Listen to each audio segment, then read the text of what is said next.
Honorable Glenys Hannah Martin, Minister of Education, other cabinet ministers, which I may or may not be seeing right now, but maybe in the room, His Excellency Tom Hartley from the British High Commission, Sir Franklyn, Sharon Lady Wilson, Bishop Neil Ellis, Wilson Foundation Board members and Wilson family members, Chair of the Review Board, Dr. Marjorie Brooks-Jones, and Review Board colleagues, students, and friends.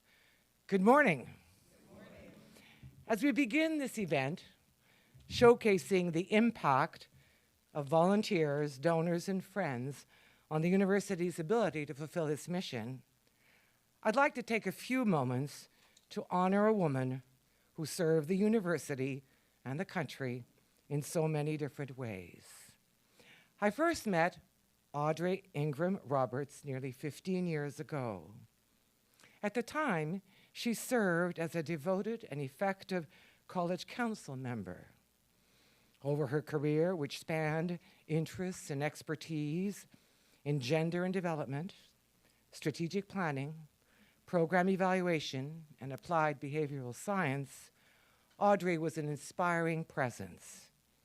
More recently, I had the opportunity to work closely with her and colleagues on the Wilson Awards Review Board.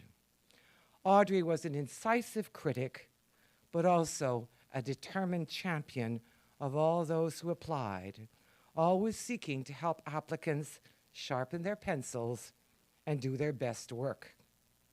On behalf of the entire university community, I thank her and invite us all to hold a brief moment of silence.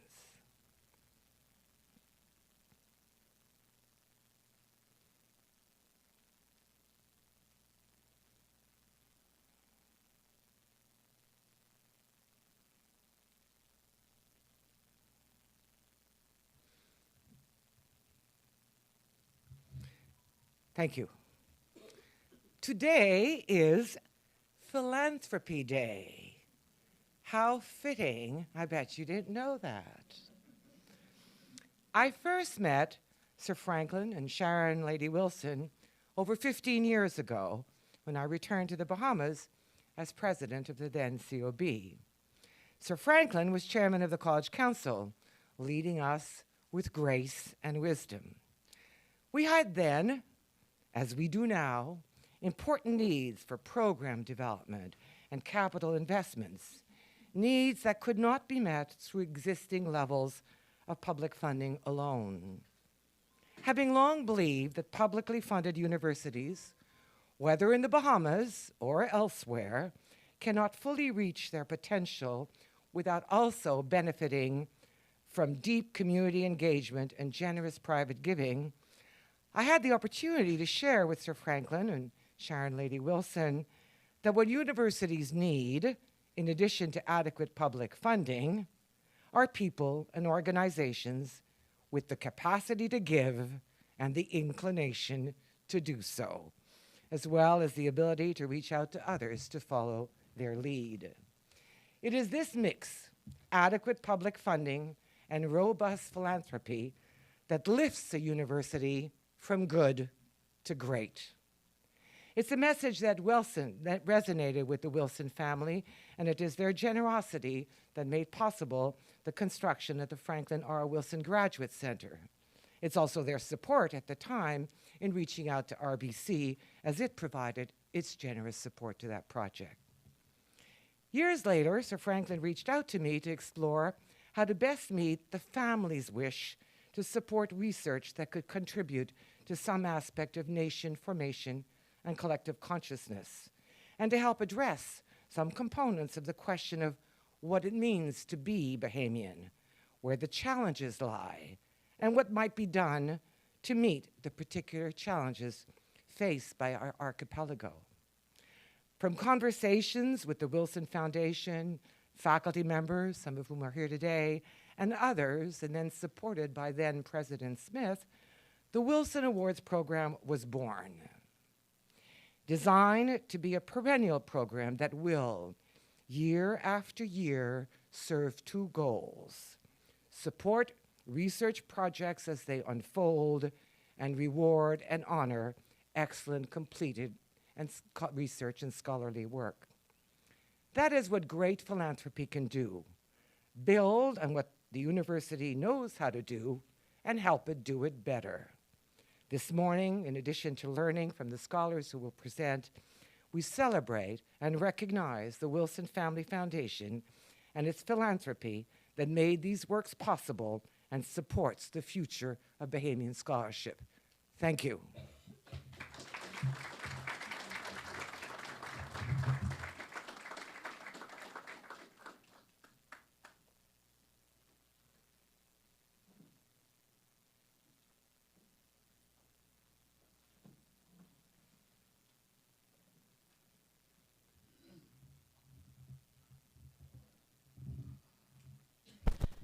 Good morning, everyone. Morning, Minister. Morning. Thrilled, absolutely thrilled to see so many people here, including some of my former colleagues. Thank you for supporting the event, and so many new colleagues and students. Thank you really for being here this morning. As we have heard, the belief in the importance of research to the University of the Bahamas, and by extension the Commonwealth of the Bahamas, is concretized by the very real support provided by Sir Franklyn, Sharon, Lady Wilson, and the Wilson Family Foundation. Support given through 2 awards, the Wilson Grant and the Wilson Prize. Our focus today is the Wilson Grant, which gives financial support to those currently engaged in research. The research is ongoing. It helps defray research expenses, such as travel, student research assistance, course load reduction for faculty, etc., and is renewable for 1 additional year upon proof of progress.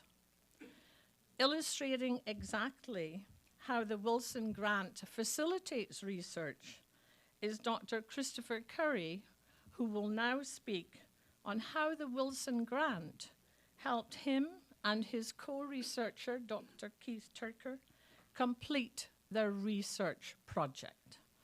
Chris.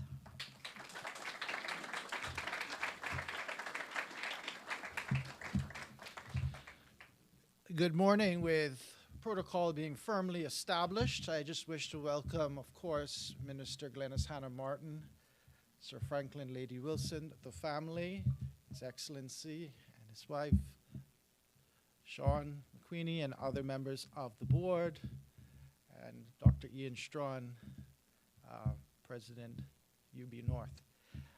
Certainly, I would not forget our own acting president, Dr. Janine Horner. This is such a fantastic occasion, is it not? As a former Wilson Family Foundation grant recipient, I speak for both Dr. Tinker, my co-author, and I in expressing our deep gratitude to the foundation. To Sir Franklyn and Lady Wilson and the family, the grant allowed Dr. Tinker and I to complete our book for publication by December of 2023, within the period of the Golden Jubilee of Independence. The text will be entitled March on Bahamaland, A Political History of the Bahamas from 1920 to 2020. I want to talk about how the grant facilitated the completion of this project. The grant specifically aided in travel to various islands for various interviews. In fact, our book comprised over 30 interviews, and many of them were conducted on family islands, of course, as well here in New Providence. So there was a cost for travel that the grant certainly helped to facilitate. But it was beyond that. There was also the transcription enterprise. You do interviews, you can't just simply let them rest. You have to have people who meticulously go through and turn tape into actual words. And so the transcription process was also something that the grant was able to cover. And then there was the copy editing. And I would like to acknowledge the work of Tamika Lundy here at the University of the Bahamas. She was, in fact, the copy editor that Dr. Tinker and I utilized for this project. Fantastic job that she did.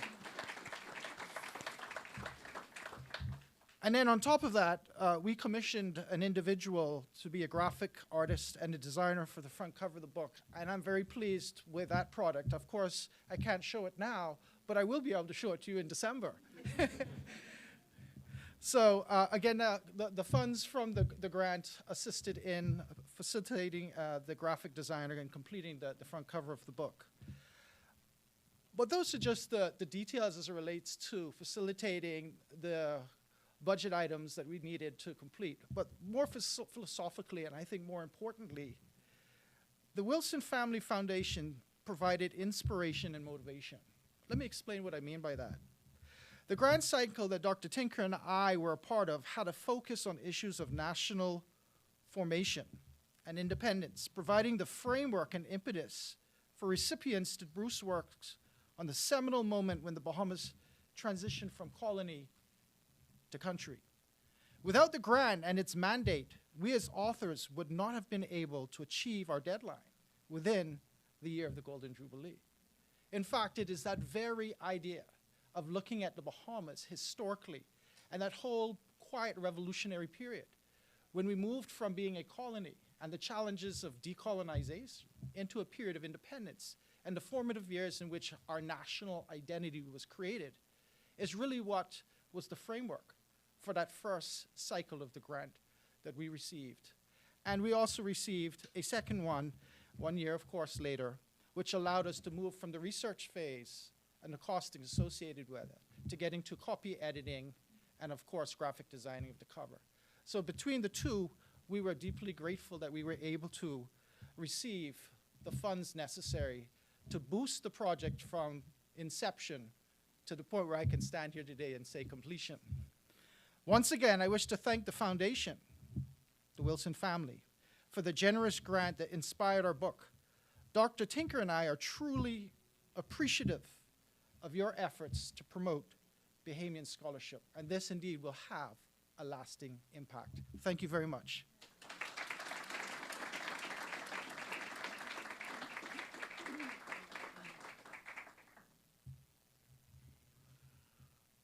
Hazardous with all the wires.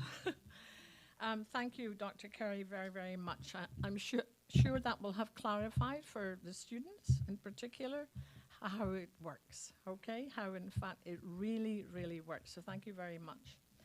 Today, we meet the second group of Wilson Grant recipients, 4 of whom engaged in scholarly work. There's 1 joint grant award and 1 creative work, which has to demonstrate a research foundation also. The fact that it's a more creative text, if you will, does not obviate the need for the serious research and scholarship. The grantees are as follows: Professor Jessica Minnis and Dr. Ian Bethel Bennett.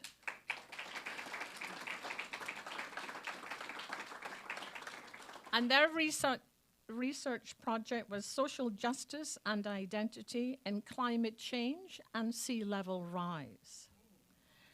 The next presenter, Ms. Keisha Oliver, her project is digitizing Bahamian cultural heritage through public photographic collections.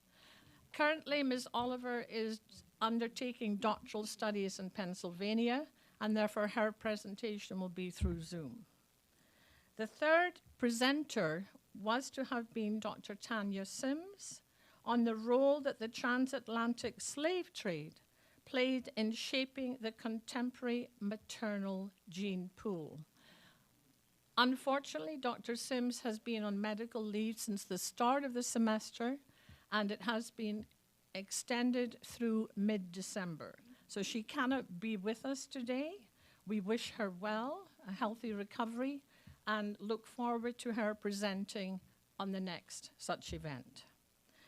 The final presenter is Dr. Mark Stevens, who will present on price calculation of non-market tourist sites with special emphasis on caves and blue holes in New Providence. First, if Jessica and Tony would wish to come to the podium, that would be helpful. Thank you. Oh, I meant to add too that the question and answer session, which originally was to have taken place after everybody had spoken, will be done after each presentation for all the technological reasons that mandate that.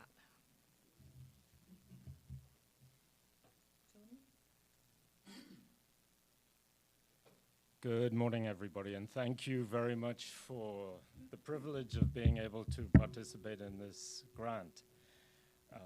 Minister Wilson family. I just have to share my screen.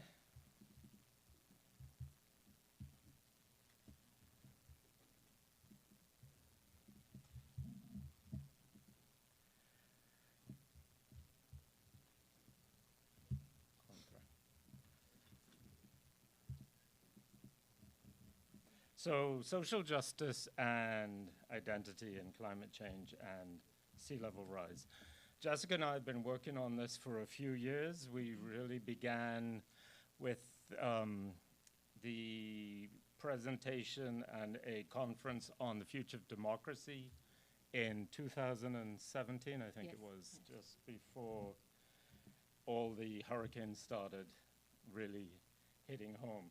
So what we've tried to do is connect dots here. This is a photo, as you may recognize, from Abaco of after Dorian. So I was there 3 or 4 days right after Dorian and managed to document some of the steps. So in 2005, Hurricane Katrina hits New Orleans, and that basically establishes what is called disaster capitalism. And from there, we look at the way hurricanes Irma and Maria, Irma hits Ragged Island in 2017, impact societies and the negative impact that not only comes with the storm, but in the aftermath. So the natural and then the man-made impact that comes afterwards. So we look at Puerto Rico, Barbuda, and Katrina's impact on New Orleans to show how these impacts really undermine the formation of identity by getting rid of space. So space moves from being a community-based area where people can enjoy, they can form identities through school, through social life, through religious experiences, to a place where nothing can happen anymore because people are moved out. So in 2018, we begin the research in earnest with a show at the National Art Gallery called Hot Water. We go to Ragged Island, and as you know, it's hard to get around in the Bahamas. So it costs a lot of time and money just to get to Ragged Island and to get back. So the limitations are many and multiple, and we looked at how this impacts redevelopment after the storm and what happens in its wake. So this is just a brief context, and we look at green gentrification and greenwashing and the accumulation by dispossession. So these are the colonial frameworks. This is right after Dorian. Again, we were there participating in the dislocation because we had a lot of people who were also dislocated in the process. So Edward Soja has a term, spatial injustice, and that term is really about social justice and social injustice in the ways that space plays into making identity, how people are able to survive, thrive, and their resilience, or not. So that really grabs the way that creative destruction or destructive creation works within a Marxist framework to create development. So instead of empowering the spaces that are already there, the space is changed. So is this a symbol of spatial injustice? This is Ragged Island, and this existed like this until recently when the clinic started to be rebuilt. And that is 7 years after the storm, which is really what happens then. Because the time takes so long, the community dies because children can't stay on the island, so they have to leave. We don't measure this impact because we're not doing longitudinal studies to grasp this kind of evidence. So that's a recommendation that comes at the end of this. So welcome back to school. This was the original school on Ragged Island, and I'm working on a project with Hannah Martin, Minister Hannah Martin, to look at integrating creativity into and the arts into all aspects of education. So looking at how this can be mitigated in terms of creative expression. This is another classroom, and I realize I'm running out of time very quickly. So this is the new school on Ragged Island that has been built within the last year or so. And it's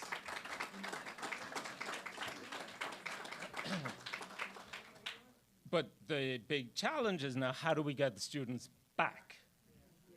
Because everybody has been displaced and dislocated, so you now have to rebuild those communities.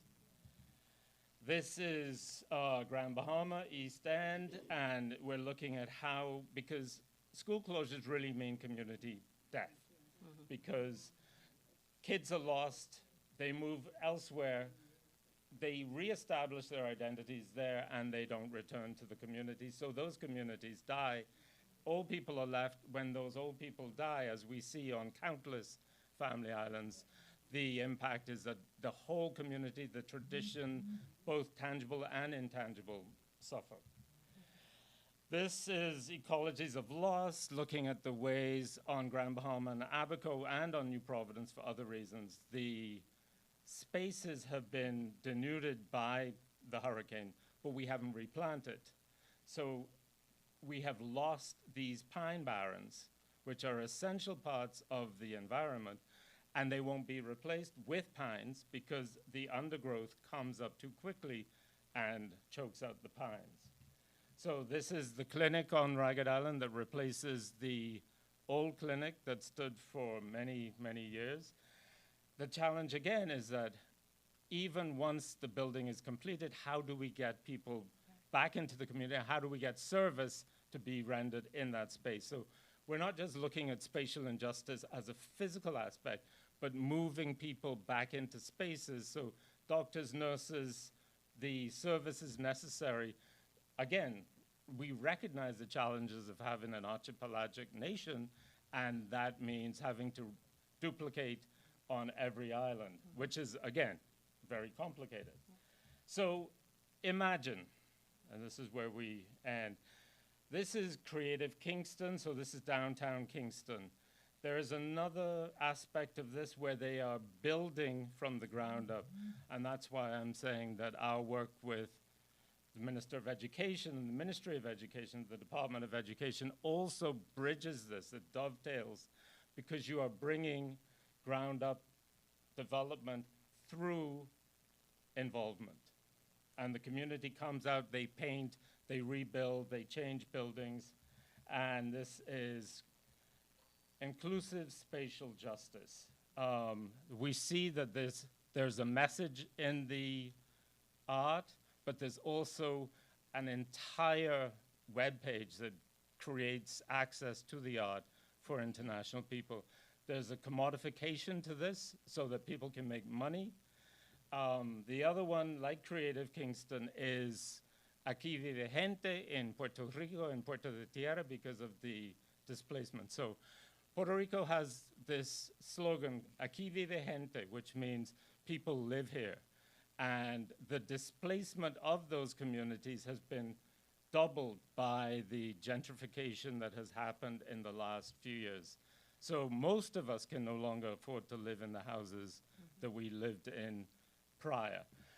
How do we stop this from happening? How do we rectify this problem? How do we bring communities back into traditional and more modern spaces so that social justice is really experienced? And these are the questions that we are asking as we go through this. So again, thank you for the opportunity. And thank you very much for the opportunity as well.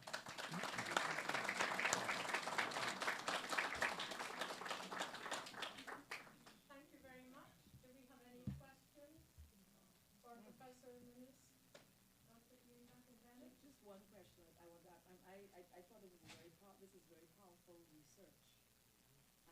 tells you, you know, even with the pine barren, I was saying to Bishop Ellis, the bare trees are like just like a graveyard that Yeah. you see every day, and like it's a memorial that you keep seeing, and it brings it back. But the practical reality is resources. That's the practical reality, you know, and if you have widespread damage, as we do with these hurricanes, particularly Dorian, it's just really, really challenging. But I think the good thing is the research shows that there's a sense of urgency to address the issue, you know. Thank you. It's just the practical thing that we struggle with, you know. Yes. Congratulations on your success, and I wish you well with your project. My question is, when the older people are left in the community, is there any capacity to capture their recollections, or even if they leave the community because there's so little to work with them, and they are, let's say, department, is there any capacity to capture their recollections so that there are some narratives that children can so that there are narratives that children can participate and help them to imagine a past and so enrich their sense of possibilities for the future? Do you want to answer that? So we had initially started that. Yes, there is. The challenge is making it accessible. So when you record the stories, the old tales, all of that, what we're realizing, and we're trying to do this through, again, another aspect is the integration, the art integration into the education curriculum, is that it is incomplete because a lot of the younger people don't understand that the intangible and the tangible work together. So once the space is changed, you lose that relationship between the intangible that we all recognize and the tangible. So how, again, it's documenting. It's having a space where you can have not just the stories, but the visual aspects that go along with the stories. And there's herbiculture, there's a need for an archaeological aspect of that. I guess that would be Dr. Curry's department. And we have to start weaving these aspects of lived history, intangible and cultural and tangible cultural heritage back together in ways that allow younger people to have access. And the other challenge is that older people are being, I don't want to say abandoned, but being lost because the communities are dying away from them. They're staying at home because that's what they know. And then if they have to come to New Providence for medical attention, they are completely out of their element. So in many ways, we have to look at how we build communities within those old spaces. Once the old people leave again, you start to lose the mental capacity to make those links. Okay, I hope I answered your question, Tracy. Thank you. There's so much interlocking stuff between what you guys are doing and what I'm working on. So I wondered how you would, how you might approach the idea, besides just building schools, of how to get us all to reimagine the Bahamas, to rethink. Because I find that the default is always the solution is in Nassau. We have the solution. And everybody seems to think that the solution is, as you say, abandon these other territories and come to New Providence. And I am not so sure that that is at all sustainable over the long term. How do we shift that? That's a good one. I just wanted to say, please speak to the library to solve your delivery problem. Okay. So my question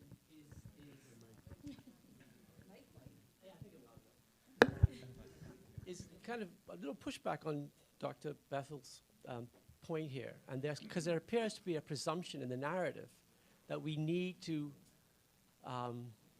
go back to these spaces that have been disorganized because of these disasters. And I'm wondering, in your work, have you captured any policy analysis around this question relating to whether or not we should go back into these spaces to try to recapture an identity that has been lost? And I think there is a link to the question of justice. I mean, there's environmental justice. Some would argue that some of these spaces need to go back to nature. And there's also the question of the cost for the government and the country in sustaining some of these very remote communities. That brings up a question of the distribution of resources. So I'm just wondering if you've captured any of that debate in your work. Yes, we have. For the simple reason that we have to look at, it's always the question about New Providence being the center of everything. But again, it also goes back to identity and the fact that people live in those islands. They have been there, they have a history, and so that they will want to go back and develop. Now, so we have to find creative ways, and so that's one of the issues that we hope to bring through with the project as well. How best we can have the residents there rebuilt. And it might not be as quickly as we would like, but there are opportunities in which the communities themselves, because I think that is what they want to do anyway. They find New Providence is not their lifestyle. New Providence is, I'm always hearing, is overcrowded. So we need to go back, and so New Providence is not the answer, always the answer.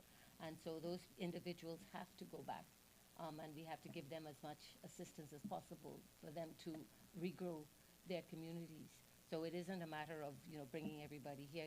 And that is one of the challenges that we have as an archipelago and a small nation in terms of population, and as a developing nation in terms of funding, and how do we systematically go through every year to provide the necessary equipment and the necessary facilities that these individuals have. We also have to take into consideration, yes, we are in a hurricane belt. And that's one of our challenges as well.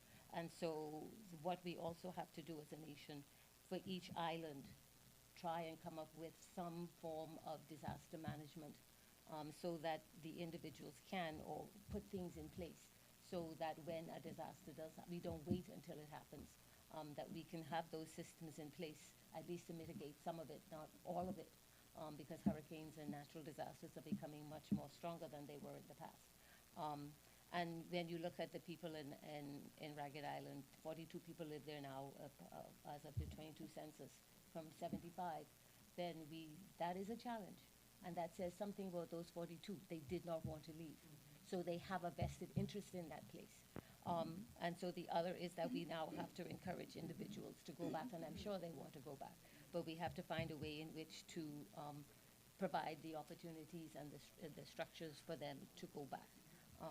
And it's not that for the want of community. Ian mentioned community. Community is very important. And so we have to give and also ask them how best they would like to see their environment to be rebuilt. Yes, in a more resilient way. And it's not that we are in the past where there wasn't a means by which to do that. But there are different ways in which we can build resilience. We just have to have the will and also the dream to say that, yes, we can do it, and encourage the individuals that are here. They are displaced, yes, they don't necessarily want to be here, but we have to provide the opportunity for them to go back, and give them as much assistance as possible for them to go back, not only from Nassau, but we can also ask the other islands around to be able to provide that assistance as well. And I think, just to build on Jessica's answer, that we have to stop thinking that the Bahamas is the only one, or this is unique to us. If we look at the case of Puerto Rico, it's the same discussion. So communities are dying because people really can't afford to rebuild after the storms. And so how do we make this? There's a really good paper done on Puerto Rico. There's a whole book, in fact. But one of them is bouncing forward after Maria. So instead of us thinking about going backward to what was there, We have to think how we go forward, bringing the past with us into the future. Because that's a way more resilient approach to redevelopment. And instead of, so in Puerto Rico, there are like a number of islands, like in the Bahamas, and one is Vieques, the other is Culebra. Vieques is now being de-Puerto Ricanized because people from other places are more able to buy in. A lot of that is happening here, so how do we then create more joined up policies across not just government, but the whole platform?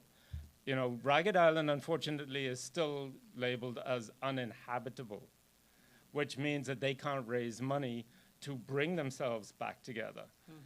We have to be aware of that and somehow change that so that it is inhabitable, and then we can get more international agencies participating in the rebuilding of it. Thank you. Thank you.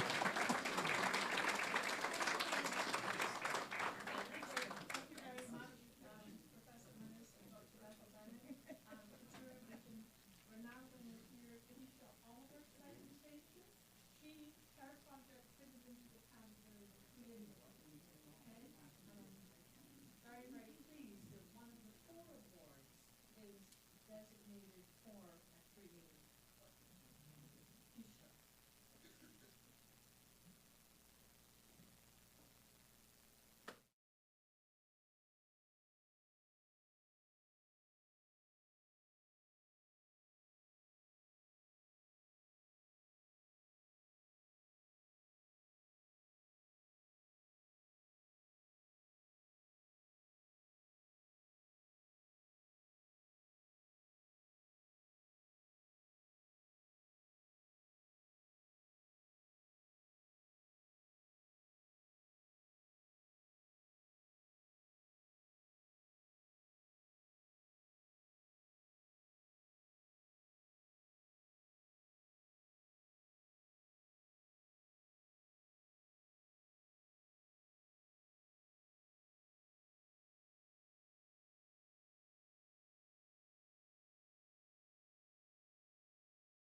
Yes, I am currently in the U.S. completing my doctoral studies in art education and African American and diaspora studies. My research has two threads. The first is developing a transcultural African diasporic arts pedagogy, but the second, which is more relevant to this work, is concerned with creating an arts and cultural heritage digital archive that can bolster curriculum reform and shift the pedagogical practices where art educators, learners, and researchers can access primary resources for learning. And so today's presentation really offers a glimpse of my archival research to date.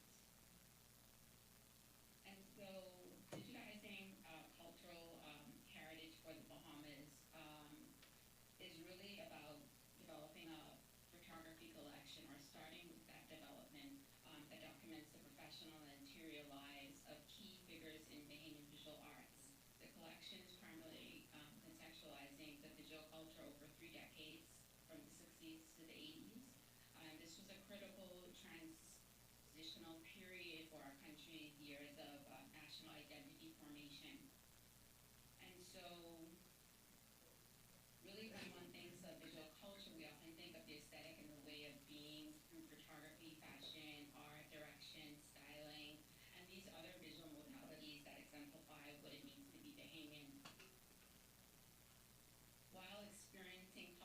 important, even more critical, is its memory and the history of its evolution. As we know, culture is not static, it's not linear. Unlike the endearing kind of qualities of the arts, archival and cultural preservation work is less visible, it's less glamorous. It's slow and sometimes seemingly impossible, but it's necessary. And so I'm struck by the question, how will we remember the contributions of our contemporary Bahamian creatives 10, 30, 50 years from now? How do we push back on normalizing our fleeting engagement with the visual culture and move toward community and national archival practices that extend visual cultural existence?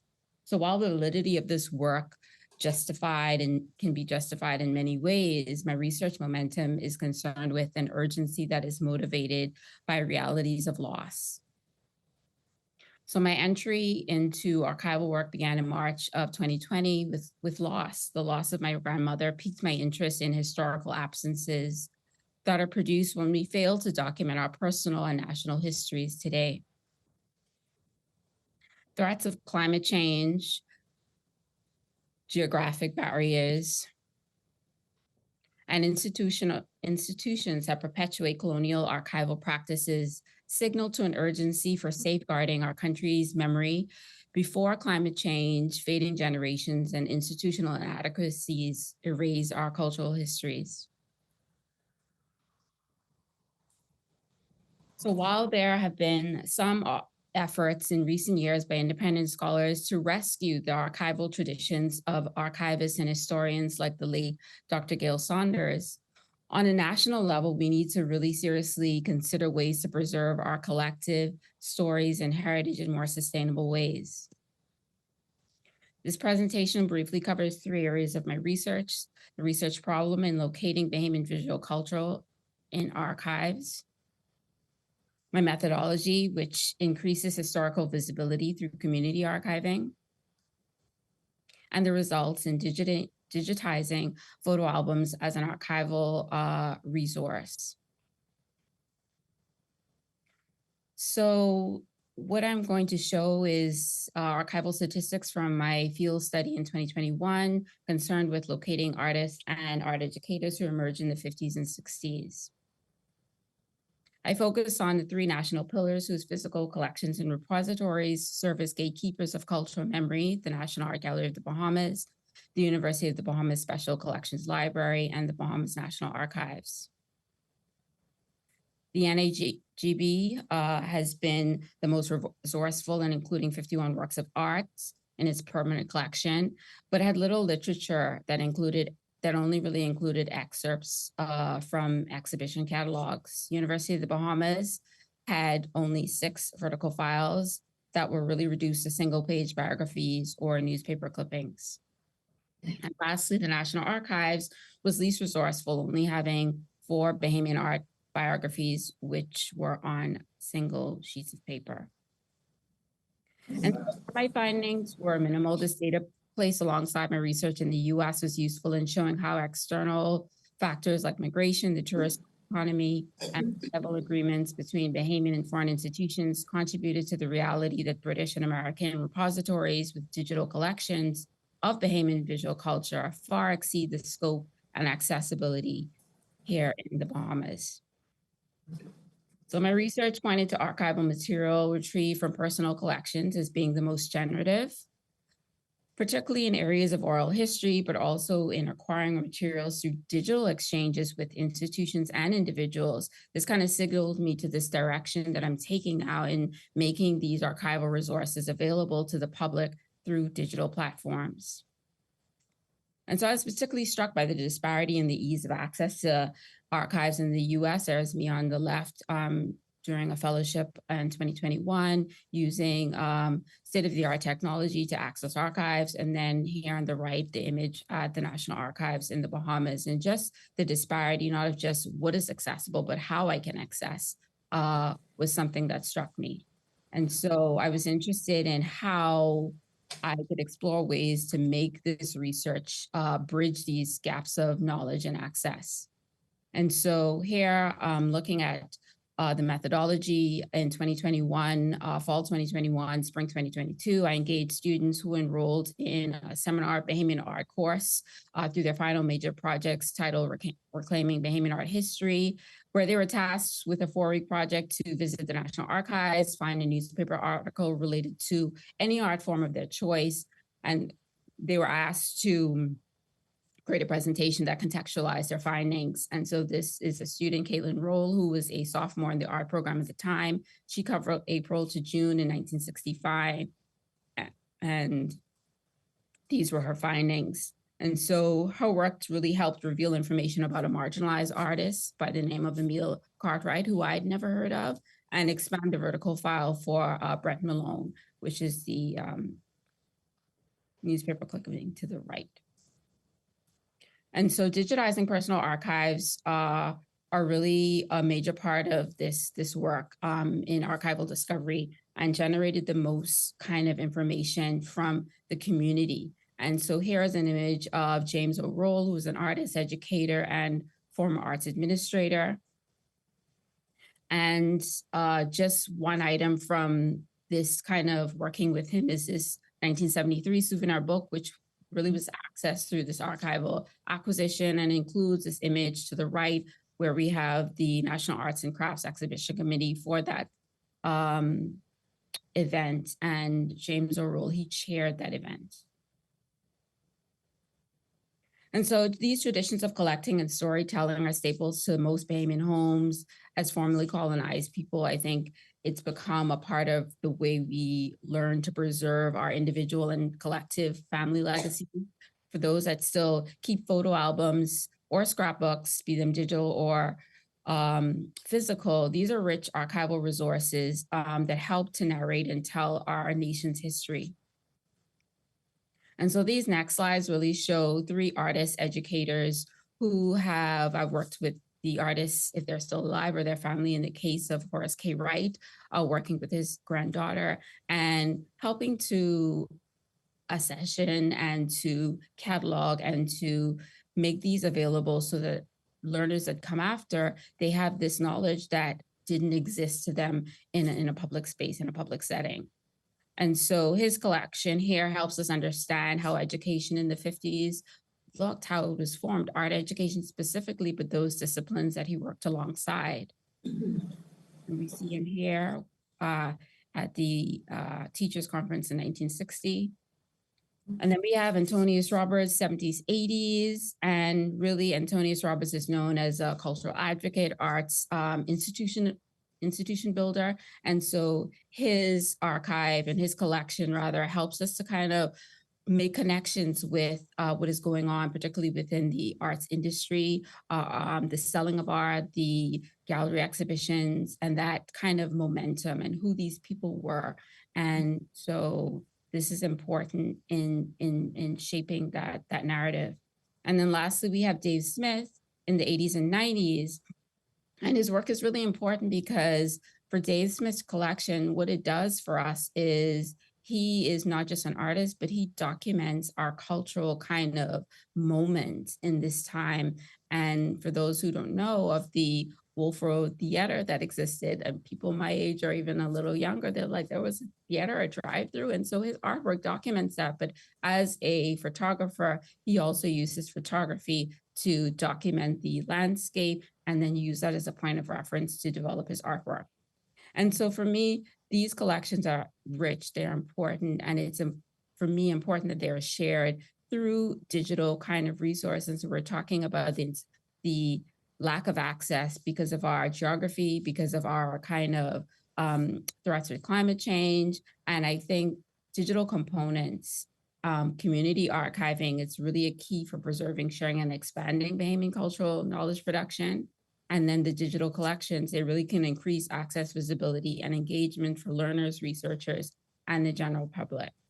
And so I'm grateful for the Wilson Family Foundation and the University of the Bahamas for supporting this research.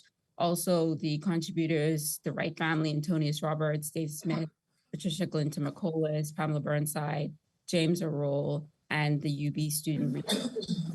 Thank you.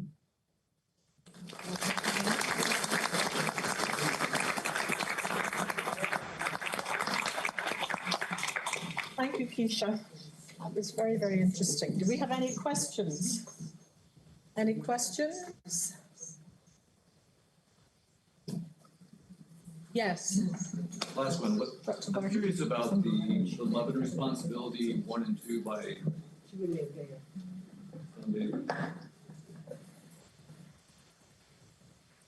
Just was wondering if you're integrating the love and responsibilities, I think 1 and 2 by Don Davies collection. Is that part of your research as well, or are you? I guess I'm thinking of the other foundations, Diaghilar and so on. Are they all within your kind of scope of research? So my research is primarily looking at the interior lives of figures that are instrumental in either the formation of art or art education. So not necessarily looking at documenting art objects or artifacts, but the photography that helps us to make connections with the momentum of that time, the key figures of that time, and giving visibility to those narratives. Thank you. Sorry.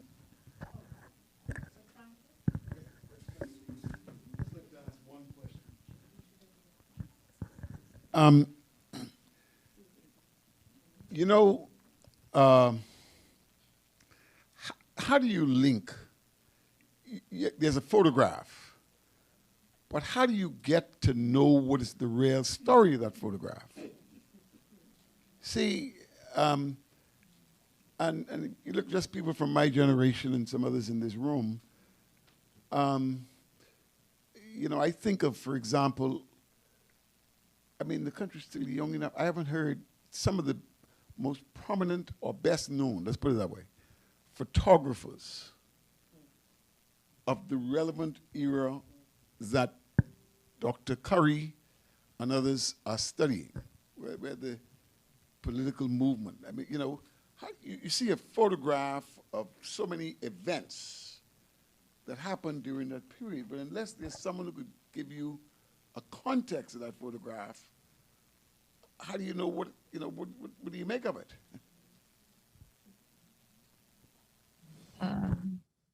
So from an archival kind of stance, you can only write the description based on fact.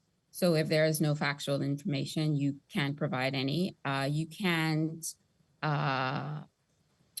use biased content to add descriptions to archival documents or material, including photographs.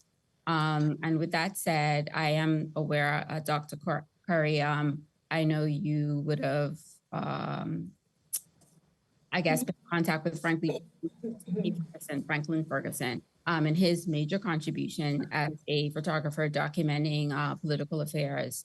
And the issues with and the nuances behind this work, particularly in the Bahamas, is the culture of intellectual property and the culture of what context this image is being seen, read, understood in.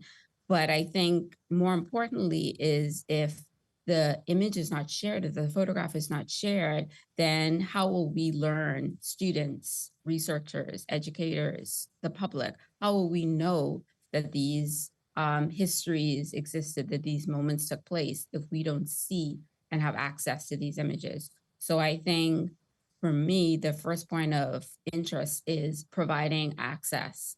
And then the second kind of phasing of contextualizing the images is a project outside of the scope of what I'm interested in right now.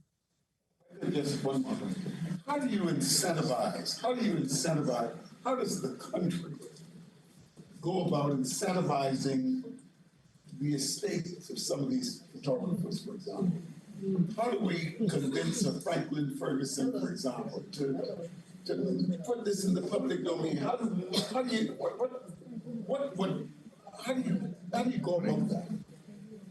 Yeah, well, I sat down with Franklyn last time I was home, and he, like I said, he was very disgruntled with a lot of recent experiences where he felt that his images were misappropriated or taken out of context. He felt exploited. And so for me, working with these individuals who wish to collaborate for this endeavor, it's a massaging of relationships, building meaningful relationship, and convincing that it's about legacy, right? It's about after you're no longer here, do you want your work to have impact on your society? And so I think I can't speak to incentivizing from a monetary or from a aspect that goes outside of creating meaningful relationships, but that is the way that I've approached the community archiving. So it is slow, but it has been generative. Thank you very much. And thank The you work for that you're doing, it's very important for the future progress of our people, I believe.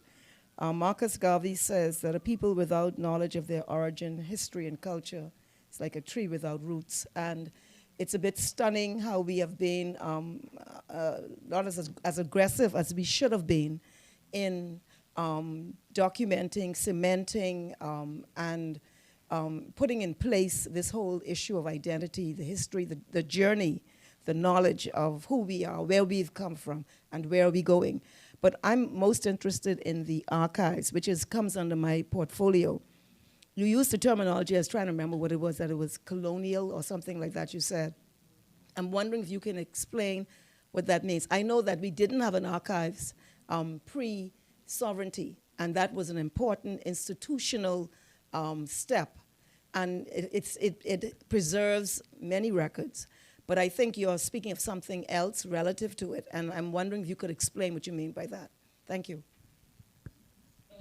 I think you said colonial, and so I'm looking at the ways in which the archives, collections, and collecting practices, not just within the archives, even within the National Art Gallery of the Bahamas, these are structures that have been built around the colonial gaze and colonial kind of mentality. And so there's a lot of work. I'm sure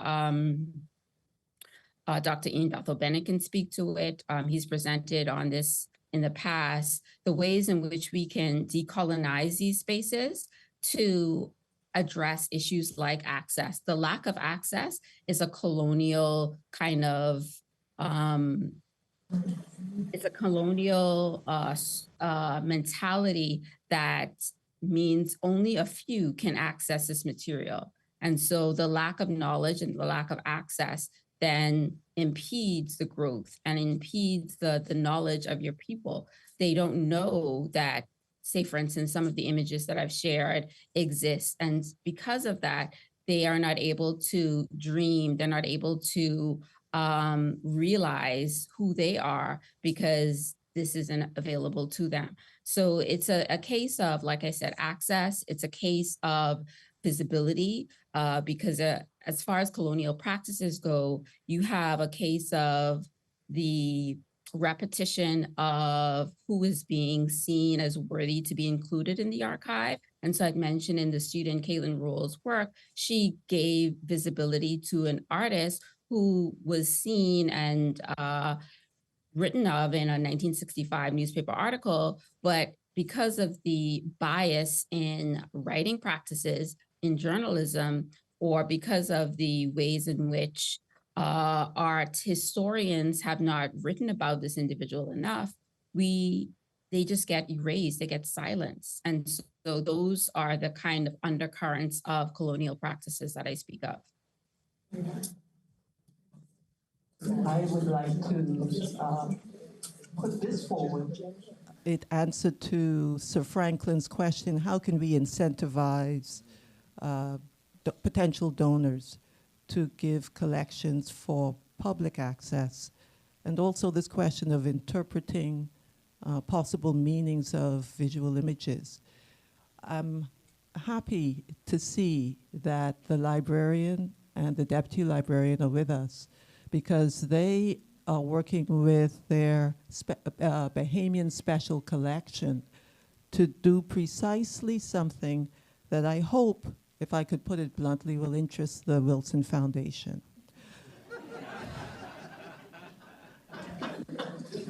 The concept is precisely to to expand the program of archival solicitation into the community.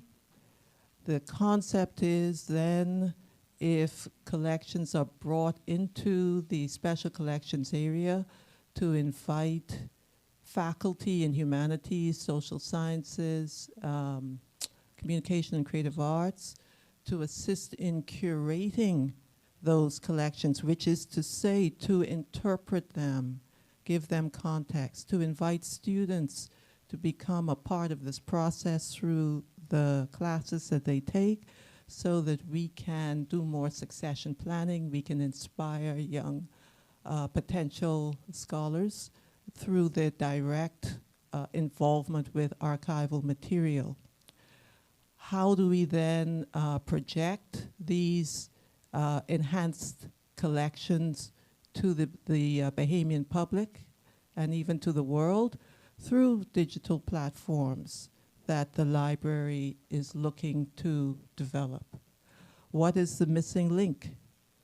Augmenting the resources of special collections so that the outreach can grow and the processing can be robust enough to support the coming in of collections. It takes partnerships. Thank you, Dr. Thompson. Thank you, Keisha, very, very much. Very provocative.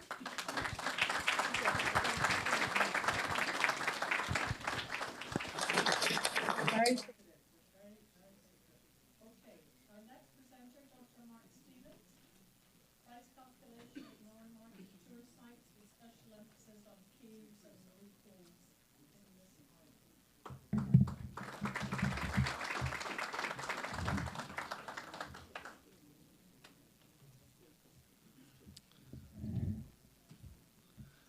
Good morning, everyone. Some great presentations already.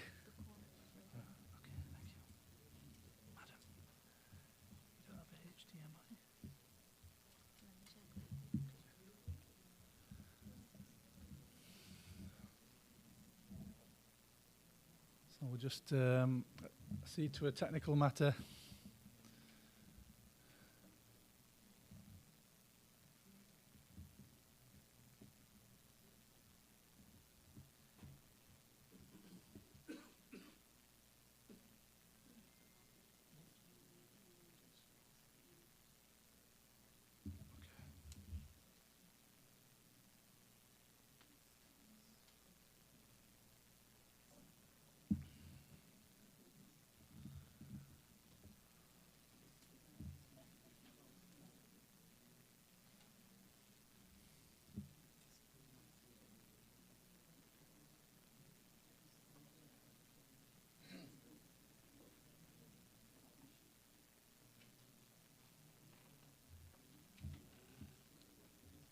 Some technical difficulties, but I'm sure we will hear from Dr. Stevens momentarily. In the interim, let me just remind you, some of you will have already seen on the UB website the recent invitation to submit for a 2024 Wilson grant of $4,000, the deadline of which is March 29, 2024. I encourage those of you contemplating and or developing a research project to read all the relevant material on the UB website and prepare your submission. The theme, and it's a theme for the next complete cycle of 5 years, is the question of development and sustainability in the Bahamas, past, present, and future. So do read, students, faculty, do read all the information on the website. The date for your submission is March 29, 2024. Okay, thank you.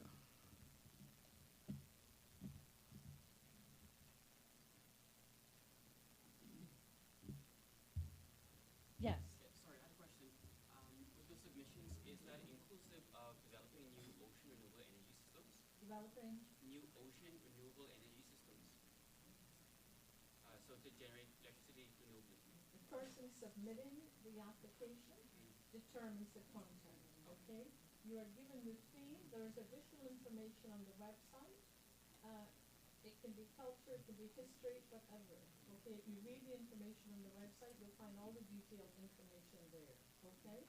So it's basically a 3-page proposal, but there is additional information you need to submit. You will need to, for example, include the names of 2 reviewers, your choice, okay? And the review board selects an external reviewer. The name of the external reviewer, it's a double-blind review, okay? The applicant does not know the identity of the external reviewer, nor the identity of the applicant, okay, for obvious reasons. But I will say our past experience is that the external reviewers, of whom we've had 2, because this is round 2 of the first cycle, have been excellent. They have an impressive reputation, stellar reputation, and they have been extremely diligent in their review of the submissions, okay? So that all the information is on the website, all right? If you have any additional questions, you can ask me afterwards. Are we ready for, no, we're still not ready? Oh dear. Sorry about that, sorry about that. I wanted, if I may, just to spend a minute, not even a minute. The review board currently comprises 5 people. I happen to be co-chair, along with Mr. McQueen. Sean McQueen is my co-chair.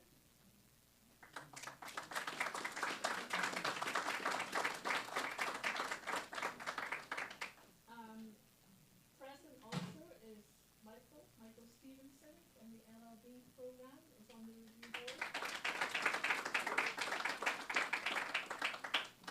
Dr. Stephen Arna is, of course, currently in Germany. He has just published a substantial work, and he will be in Nassau in December, but at the moment he is in Germany. He is supposedly listening to this. He was very anxious to hear and see the presentations.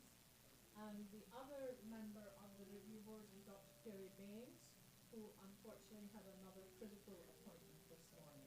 So we're here. If you have any questions afterwards, feel free to ask.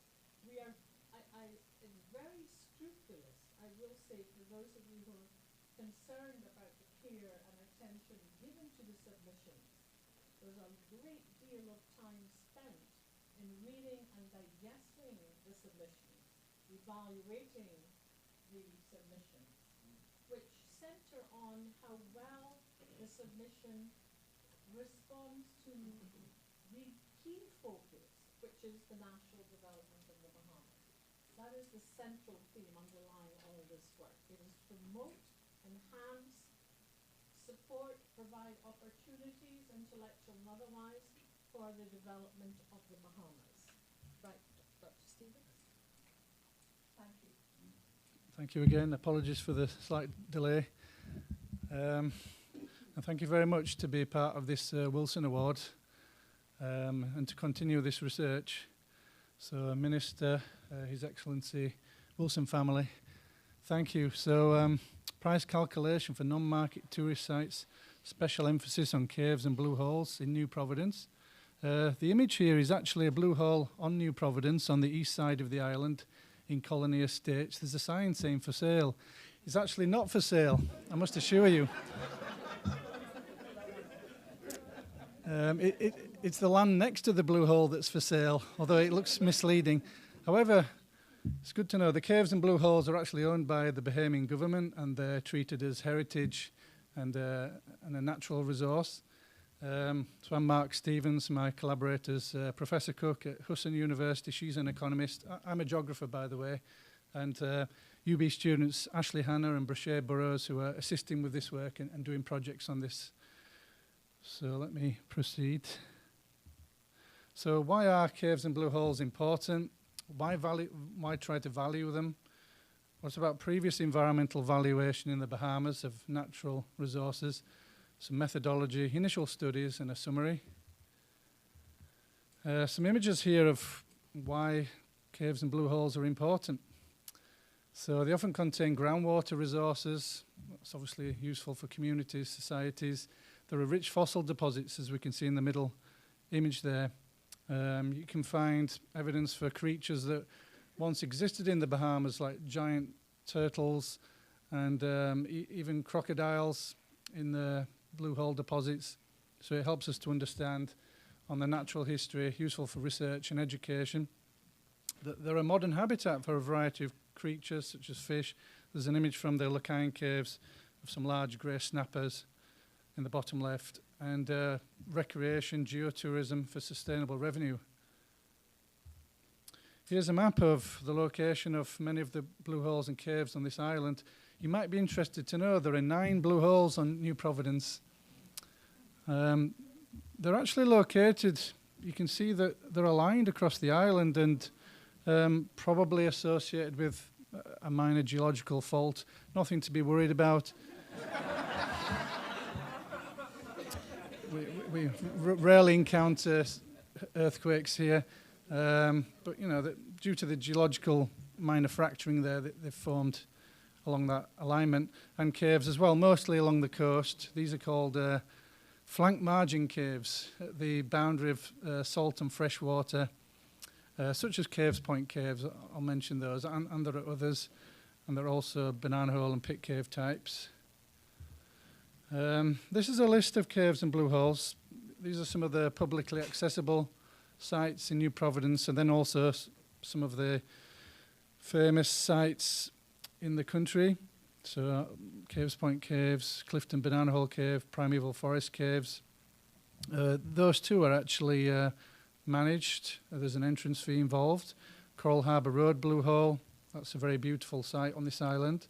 Blue Holes National Park in Andros, Owls Hole Blue Hole in Grand Bahama, Locain Caves in Grand Bahama, Dean's Blue Hole, the second deepest blue hole in the world in Long Island, Sawmill Sink Blue Hole in Abaco. It's the richest set of late Pleistocene, so that's the last ice age vertebrate fossils on any Caribbean island. And so this information, including the specific characteristics, is actually included as part of the survey that I'll mention, and the respondent would get that information. Some images. Caves Point Caves.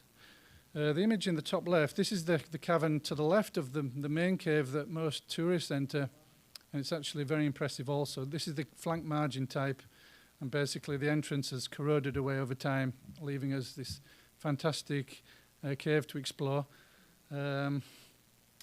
Middle left, that's actually on this island, Coral Harbour Road Blue Hole. It's a beautiful site. Bottom left, Dean's Blue Hole. And so some excellent sites. Top right, Primeval Forest, a good place to look at fossils. So,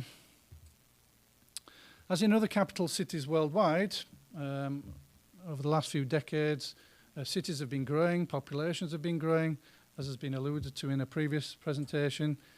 And then natural resources can be affected, of course, including Caves Point Caves on the left, with the tourist developments in the middle.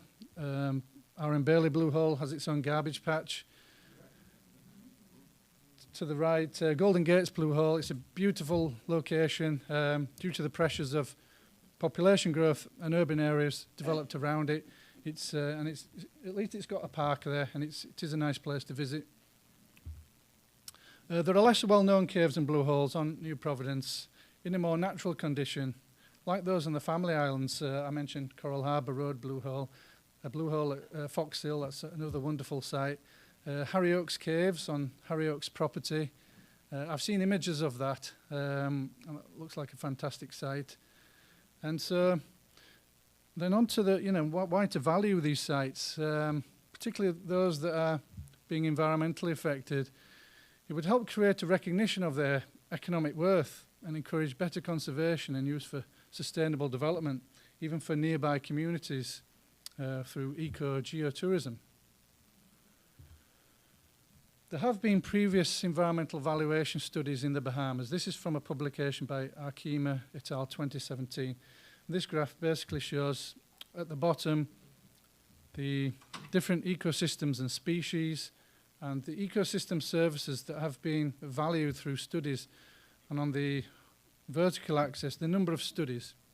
So for example, we can see here fisheries have had the most valuation studies, which is not unexpected given it's a major part of the economy, but also mangroves and wetlands, and they're becoming important as part of the carbon credits initiative. You'll notice, caves and blue holes are not included in this study. And just to continue from that study, then I can give you some of the numbers for, and most of these have used the benefits transfer approach. So tidal creeks, coral, mangroves. So tidal creeks range from about $35,000 to $1.75 million per kilometre squared per year. And that can also include values such as having green areas, clean water, coral, of course. The coral reef are an important barrier to reduce the energy of hurricanes. And that also goes into the calculation. They're worth from $44.5 to $1.35 million per kilometre squared per year. Mangroves from $850,000 to $1.2 million per kilometre squared per year dollars. And these are based on estimates of economic benefits and values gathered from one site and applied to another. There has been one study in the Bahamas of blue holes, and it was mentioned in a paper by Hargreaves in Andros, and 13% of the respondents thought blue holes were the most valuable, with an implied revenue of about $50,000 per year. So on to the methodology. What is our approach? We're using the willingness to pay approach. This is a part of neoclassical economics.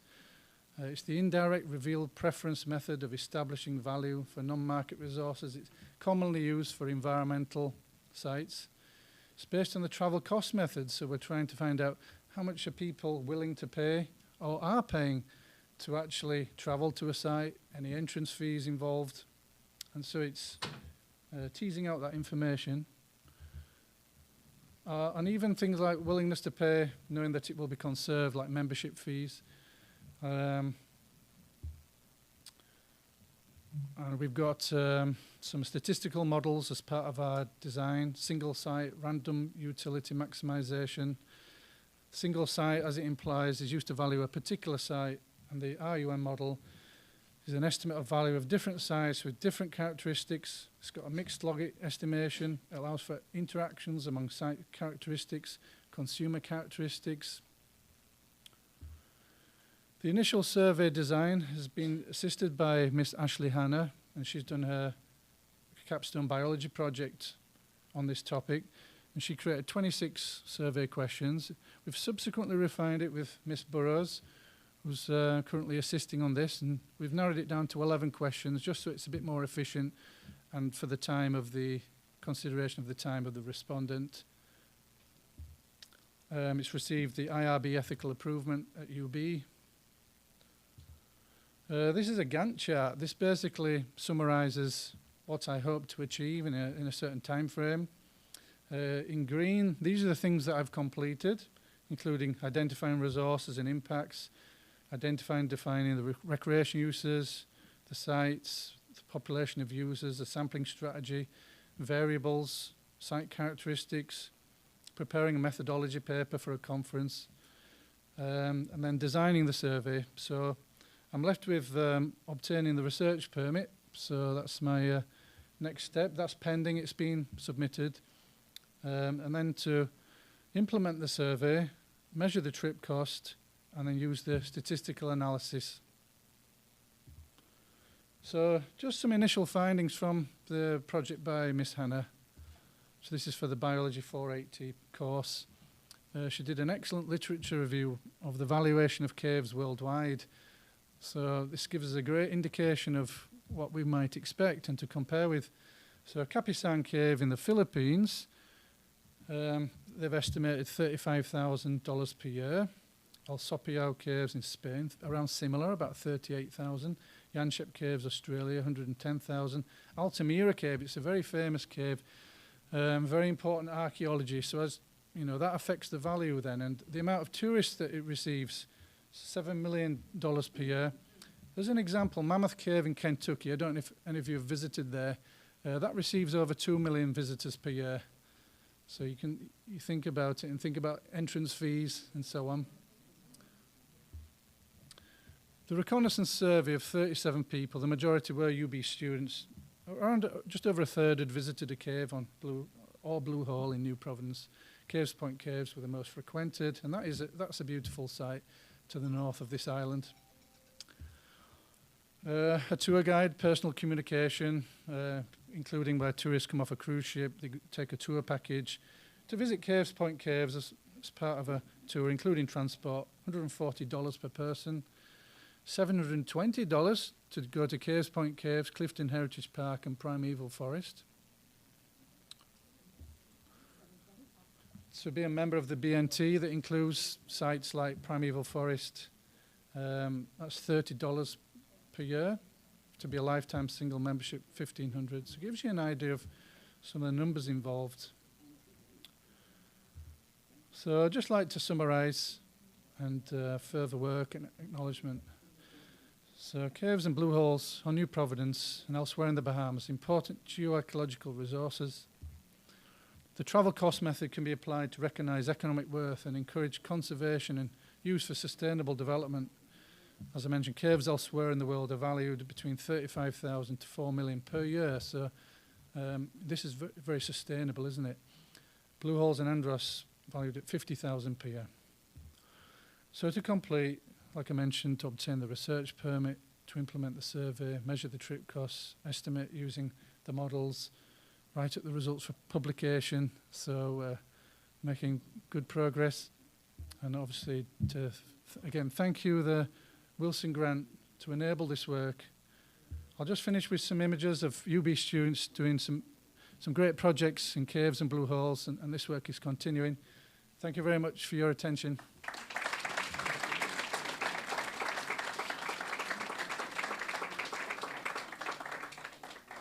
Because of time constraints, we only have time for one question.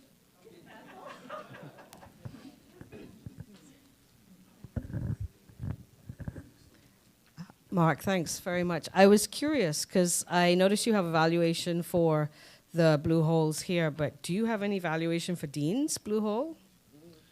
It's a great question. It's the most famous site in the Bahamas.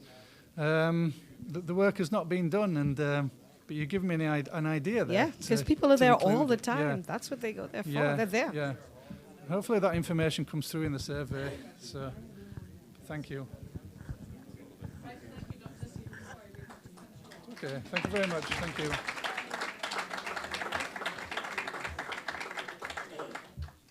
Thank you very much. Thank you, everybody. I think the presentations have been stimulating, to put it mildly.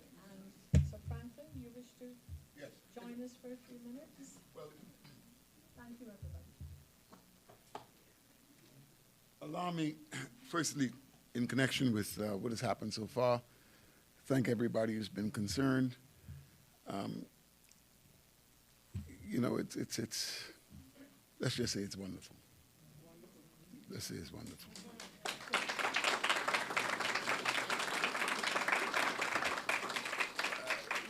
We thank everybody who's been concerned.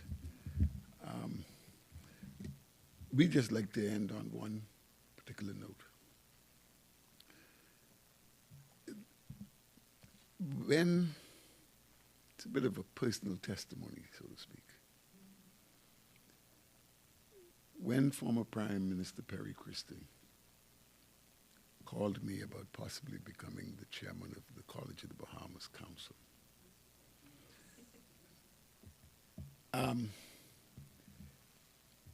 he knew that I had no interest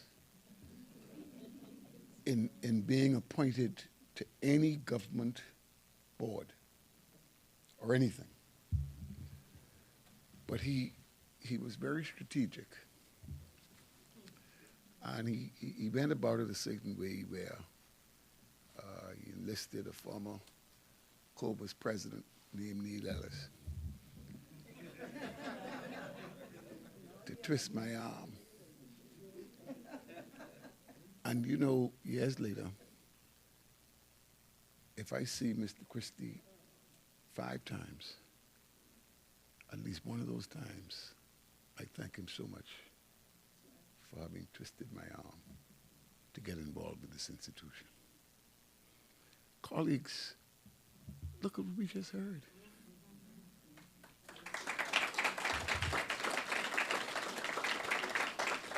I mean, look at what we just heard.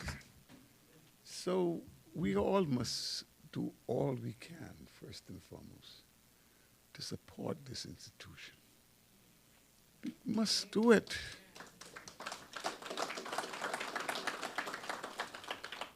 And it's not just the institution in terms of UB as we know it. But the next thing was, I got a call not long ago from Dr. Ian Strawn. And Dr. Ian Strawn has written a novel. And I know we've been here a little while, but please do me a favor. Dr. Strawn, would you come and tell these people a little something about your novel? And just do what you did at an event similar to what I was at not long ago, if you could.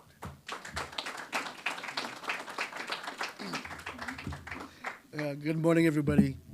In brief, the novel is called Blind Days, and I was fortunate to receive a sabbatical and some support to work on this novel based on a historical event. There was a domestic slave in Crooked Island named Kate on the plantation of Henry and Helen Moss who was tortured for 17 days, and she lost her life. This is 1826. And remarkably, the master and mistress were put on trial. First brought up on charges of murder, which the grand jury would not hear, and then eventually tried for cruelty and sentenced to 5 months in prison, plus fines. And this case of cruelty to Kate became an actual international sensation and was taken up by abolitionists in England, discussed on the floor of the House of Commons, and became famous. And what really is at the center of it, from my point of view, is that this is a story of resistance. This young woman who could have been 12, may have been 16, depending on which slave register you look at, I believe, was assaulted and refused to, according to them, her punishment was because she refused to mend her clothes. 17 days being whipped, kept in stocks, having pepper rubbed in her eyes, and then sent out into the fields where she died. And so I try to write a novel which is inspiring, based on those very grim facts, but a story about a slave girl who basically refused to comply and cover up what was done to her. I take the historical facts and I create a fictional story, which I hope will inspire future Bahamians, help us to understand what slavery was really like in the Bahamas, and to encourage all of us, whether we are powerful or connected, have the right last name or not, to stand up for our rights and to know that even the Goliaths around us can be brought down if they are not doing the right thing and you are standing for the right thing. So I want to thank you very much.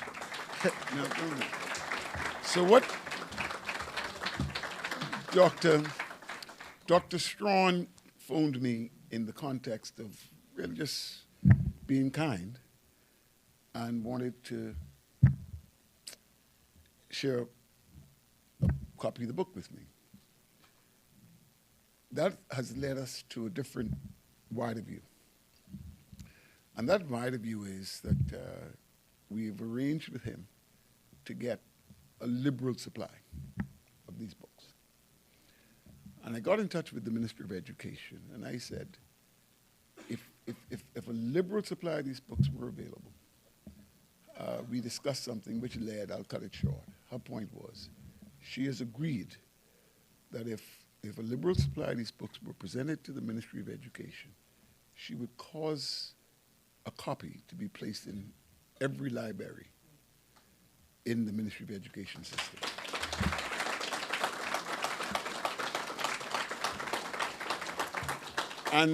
And so once she did that, I thought that the minister was kind enough to agree for an occasion appropriate for Dr. Strawn to present a copy.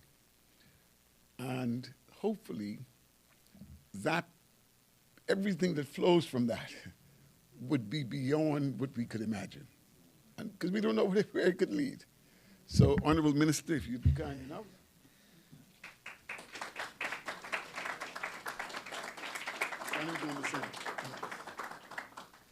There photographers around, I guess? Yes. Why don't my wife, darling, would you come? Oh, yes, sorry.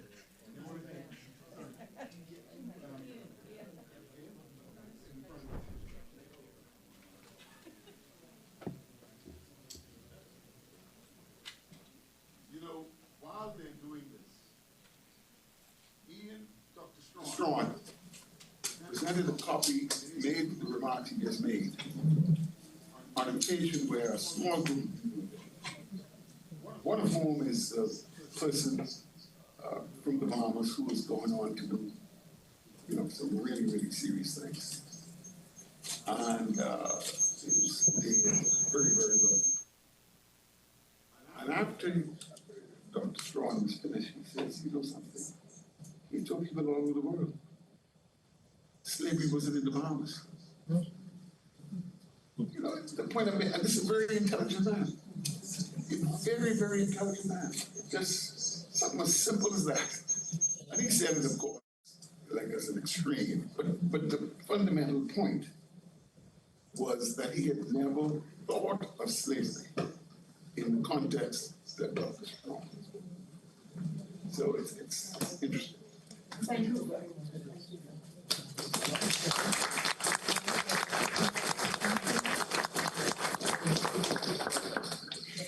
Yes. Yes, thank you very much. Okay, thank you.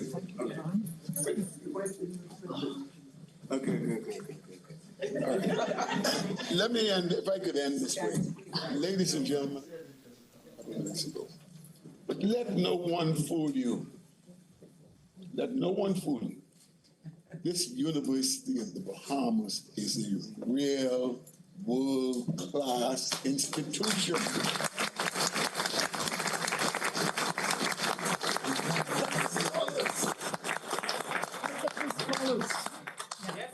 Look, you heard what you hear today? Look, listen to it. I do not think, or let me put it positive.